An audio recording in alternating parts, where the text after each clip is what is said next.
Have the Miami Heat found their answer at the starting power forward position? The Miami Heat blow out the Milwaukee Bucks last night, and a few other topics I want to discuss with you guys. What's up, y'all? Your boy Ernest here, back with another Miami Heat Talk video. Hope everybody's having a beautiful Wednesday so far. Before we get started, you guys, take a moment, smash the like button. Don't forget to subscribe. So sorry I didn't post a video for you guys yesterday. I was a little under the weather. Feeling better today for good reason. Not only do I physically feel better, you guys, but I think it was because of that ass whooping the Heat put on the Milwaukee Bucks last night. The Miami Heat defeat the Milwaukee Bucks 123-97.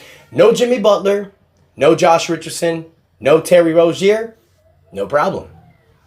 Now, we were led last night by a few players, you guys. It was a big team effort last night. Nikola Jovic. Nikola Jovic yesterday, you guys, career high night. He gives you 24 points, 7 rebounds, 3 assists. He shoots 8 for 13 for the field, 5 for 8 from the three-point line. You have 23 points from Jovic and Robinson. After that game against Boston with Jaylen Brown almost ripping apart his shoulder, you know, he answers great. You didn't even know he was going to play this game, but he plays with a chip on his shoulders. He gets you 6 3-point shots, 6 for 8 from the field, 8 for 12 from the field, 6 for 8 from the three-point line. Jovic and Robinson and Nikola Jovic giving Milwaukee the business. And I understand that Chris Middleton wasn't playing for Milwaukee, you guys, but this should have been a destructional game for Milwaukee. And last night tells me something, you guys, and this is what the Heat have been doing all season. I know that we had the 7-game losing streak recently. I know we've lost games, but the first half of the season, we were down a lot of players. Remember, you guys, this Heat team was never really fully healthy throughout the whole season. And then you had guys like Jovic and Robinson, Jaime Jaquez, Nikola Jovic step up. This is a recurring format every year for the Miami Heat. Our leaders like Jimmy, Tyler, and Bam miss long stretches, and during those stretches, we find some diamonds. We've seen it before in the 2022 season when guys like Max Strus, Gabe Vincent, and Caleb Martin erupted as the undrafted players, especially what you saw last year in the playoffs. This is what the Miami Heat does. And as Miami Heat fans, we need to just understand to trust the process and understand that Eric Spoelstra will always find a way and make it work. And damn it, did we see it last night. Now look, I gave flowers to Jovic and Robinson and Nikola Jovic, but I got to give flowers to 2 more players. Bam Adebayo and Tyler Herro. Now, respectively, yesterday, they both had amazing games. You had Tyler Herro with 19 points, 5 assists, 3 rebounds, 7 for 16 for the floor, 3 for 8 from the three-point line. Bam Adebayo F's around and gives you a triple-double, you guys. 16 points, 12 rebounds, 11 assists, 2 steals. I just was really impressed by the leadership that they provided out there. I was very impressed with Tyler Herro spacing and providing for other players. He had 5 assists yesterday, you guys. It could have been 9 to 10. The way that he was facilitating the floor with Terry Rozier and Jimmy Butler out, the way that he was setting up for other players, I called into question in the past about Tyler Herro's commitment to the team. I've called to question about the fact that Tyler Herro has been a player that's played for himself. Ever since Terry Rozier came on the team and you saw that it wasn't really working with Rozier and Herro, Herro mentioned in an interview that he needs to change his game. And all of us laughed at the time because honestly, I didn't think that he would do that. I just thought it was something he was saying. But he's proven it over the last few games. He's taken more of a responsibility on the offensive end, not to score, but to facilitate for other players. So Tyler Herro, kudos to you, man. Bam Adebayo, great game last night, showing that Bam Adebayo is the captain of this team. He's, you know, he was at a point where he was already at a triple-double, so you thought, okay, he was going to pull back a little bit. Then he grabs the offensive rebound, kicks it to Nikola Jovic for another assist.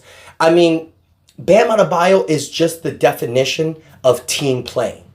And yesterday, you guys, I mean, I mentioned 4 players. There's a few more to mention. Kevin Love, who's just showing what he can be as a presence coming off the bench. Kevin Love with 19 points, 5 for 7 from the three-point land, 6 for 8 from the field. When Kevin Love has games like this, we're unstoppable. Jaime Jaquez The man whose jersey I'm rocking, who you're going to see a lot this weekend in the All-Star weekend. He gives you 12 points, 4 assists, 3 rebounds, a plus 18 off the bench. So this Miami Heat team, you guys, it just showed me something last night. I mean, yeah, you don't have a great game from Caleb Martin. You know, he gives you only 2 points in 25 minutes, and Heat fans look at that and you're ripping your hair off. Like, what are you doing? But pause. Caleb Martin, yeah, he only had 2 points, but he was a plus 22 out there. Defensively, he was helping shutting guys like Damian Lillard down. Damian Lillard only had 16 points yesterday. Part of that was due to Caleb Martin's defense. Caleb Martin can be that guy offensively. But when he's not on offensively, he brings it defensively. I love me some Caleb Martin, you guys. I know we were talking about trading him potentially, you know, to try to give us some size in the front court. But I think that's been answered, you guys.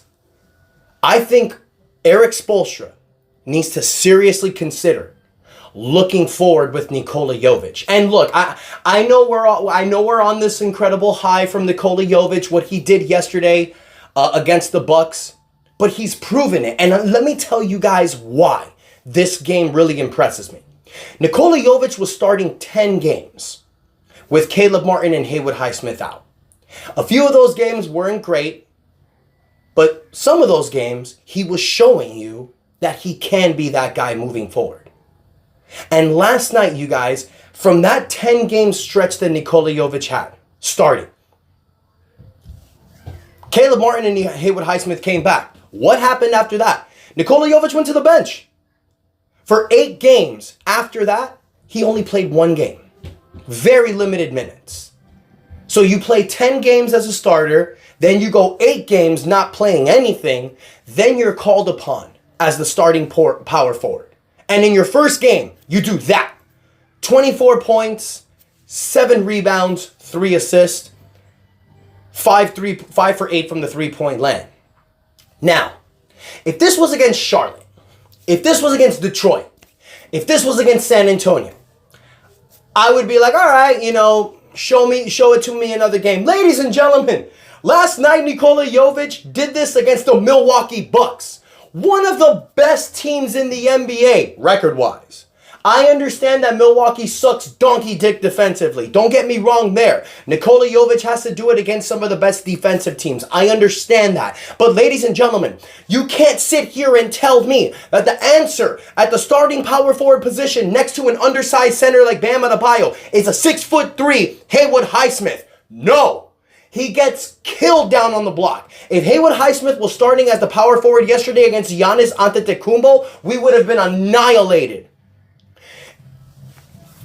We need size. We need size. There's no better way to say it. And last night proves to you what having some size down low next to Bam does. You don't have Jimmy. You don't have Rozier. You don't have Josh Richardson. You should have gotten blown out last night by Milwaukee. Yes, Duncan Robinson and Kevin Love and Nikola Jovic were hitting their shots. That's why we won. When the Miami Heat hits their shots, they win games. That's like the most obvious thing you can say about a team. When you hit your shots, you win your games. Ladies and gentlemen, these games are not going to happen every night. You're not going to see Kevin Love, Duncan Robinson, and Nikola Jovic average over 70% behind the 3-point line every single game. I understand that. But I've seen it before, and I've said it before, and I'll say it again. Caleb Martin and Haywood Highsmith as the starting power forwards are not the answers. Yes, at times, you can put them there depending on the matchup, because Caleb Martin and Haywood Highsmith have shown at times that when they start at the power forward position, it works in certain games. Nikola Jovic, 6'10", 6'11", about 230, 240 pounds, in my opinion, is a better fit next to Bam Adebayo moving forward. Nikola Jovic is not the best defensively. I understand that. I've said this many times, you guys, and you guys have been in my comments all season long talking about Nikola Jovic should definitely be the starting 4. And I have been defending Erik Spoelstra on that decision because he's not great defensively. Nikola Jovic needs to step it up defensively. I saw last night Nikola Jovic do pretty well defensively. He guarded Giannis Antetokounmpo. He stayed in front of him. There were times where Bam would defend Brook Lopez or Giannis on the low block. They'd be posting down, and Nikola Jovic would be on his defender, but looking here at the same time, looking back. He wouldn't do that stuff earlier in the season. Before, he would either get tricked and go for the double, or he would just not pay attention. You're seeing him evolve defensively. These Euro guys aren't really known for their defensive prowess. It becomes developed while they're in the NBA. Remember when Nikola Jovic was drafted, you guys, it was straight. He was still in high school. He was a project. He was a project for his defense. Because last night, what we saw him do offensively shows you why he's going to be a diamond in the NBA. Because he can break out offensively with games like this. He can rebound, which is something we desperately need. But not only that, you guys, he can also facilitate by himself with the ball in his hand. I don't know many NBA teams out there where the starting center and the starting power forward can move on the fast break with the ball in their hands. With Nikola Jovic and Bam Adebayo out there together, that's a speedy front court. That's a speedy offense. And yeah, you may say, well, it's a speedy offense with Caleb Martin and Haywood Highsmith. Yeah, but they're not 6'10". It's just better with Nikola Jovic out there. My opinion, and what you saw last night, you guys, tells me that this Miami Heat team is set for the future. How many times have I said this? The Miami Heat team and the OKC Thunder are probably the two teams in the NBA that have set themselves up to win now and the future. Look at what you saw last night, and let me tell you a lineup out there, you guys. You had Tyler Herro, Duncan Robinson, Jaime Jaquez Jr., Nikola Jovic, and Bam Adebayo. That could be a scary-ass lineup 2 years from now. That, ladies and gentlemen, is the reason why I have no fear of any NBA team this year. I have been saying it all season long. I've said it in the roundtables. I've said it on this channel, and I will continue to say it. Ain't no team in the NBA scares me in a 7-game series. Yes, Boston is probably the best team in the East. Yes, Milwaukee can be scary. Yes, Cleveland's a problem. Yes, New York's a problem. Yes, Indiana's a good team. I don't care. Philly too, y'all can be a problem. But it doesn't matter. Because in a 7-game series, with the best coach in the NBA, the best playoff performer in Jimmy Butler, one of the best two-way players in Bam Adebayo, and with a role-playing squad like this, with Jaime Jaquez Jr., Tyler Herro, Nikola Jovic, Kevin Love, Josh Richardson, Caleb Martin, Duncan Robinson, the potential is endless, ladies and gentlemen. Now tonight, we have a game against Philadelphia. And in this game, Philly don't have a lot of players playing. They don't have Embiid playing. They don't have Tobias Harris playing. They don't have a lot of guys playing. The Miami Heat, this is the second night of a back-to-back. You need to go in there and you need to crush Philly. Right now, we're 29-25. You win this game, you're 30-25. 5 games above 500 going into the All-Star break. And then the second half of the season, you get Rozier, you get Richardson, and you get Butler back, because we had great news. Rozier and Richardson's injuries are not that serious. They will be coming back soon. And I know when they come back. I know when Jimmy comes back. I know when these guys are set, it's going to get turned on. Because the best Miami Heat basketball that we ever see is in March. In March, we know that this Miami Heat team is going to be in playoff mode. And once we get to playoff mode, we will annihilate those that have doubted us. I am fully confident. I will never lose faith in this Miami Heat roster. However, we know what the problem is with this team. We know what the problem has been for years with this Heat team. And that is having a viable starting power forward next to Bam Adebayo. And ladies and gentlemen, last night, that problem was solved. You need to continue to go with Nikola Jovic. Understand that you're going to have great games like this, but understand that it's going to come with some bad games also. He's not perfect. He will make mistakes. He's still young, but I feel that between Caleb Martin, Haywood Highsmith, and Nikola Jovic, If you ask me between those three players, who you want starting as the power forward, I will say Nikola Jovic. It's a toss-up between Nikola Jovic and Caleb Martin, but here's the beautiful thing. You can play matchup. There'll be some nights where Nikola Jovic starts, and you won't see Haywood Highsmith play. There may be some nights where you see Caleb Martin play, and you don't see Nikola Jovic play. Maybe because we're playing against a very tough defensive team. Maybe there's games where you might not see a lot of Caleb Martin, and you may say Nikola Jovic and Haywood Highsmith. But that's what I love about this Miami Heat team. That's what I love about this roster, and that's what I love about our coach. Because last night, ladies and gentlemen, was the perfect example of what Udonis Haslem has embodied in these guys' brains. Stay ready, because when they call your number, you won't have to get ready. Last night was the perfect example of that, you guys. You have a kid who starts 10 straight games. Then he goes 8 games, not playing barely anything. He only plays one of those games. And then he's called upon to start again and has a career-high game. That, ladies and gentlemen, is the definition of Miami Heat culture.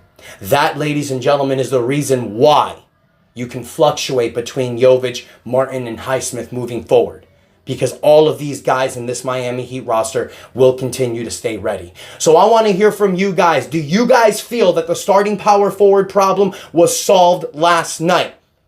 If you had to choose, moving forward the second half of the season, Nikola Jovic, Caleb Martin, Haywood Highsmith, who would you choose starting to move forward? How do you feel about last night's victory, you guys? You still think Damian Lillard regrets not coming here? I don't want to bring up bullshit. But hey, I don't know. Let me know what y'all think. Don't forget to smash the like button. Don't forget to subscribe, you guys. So sorry, y'all. I was a little bit out of wind towards the videos. Gave you guys my best. Not 100%, but really wanted to talk about this video. Thank you guys so much for the love and support. Until next time, your boy Ernest out. That's enough said. Let's go, Heat.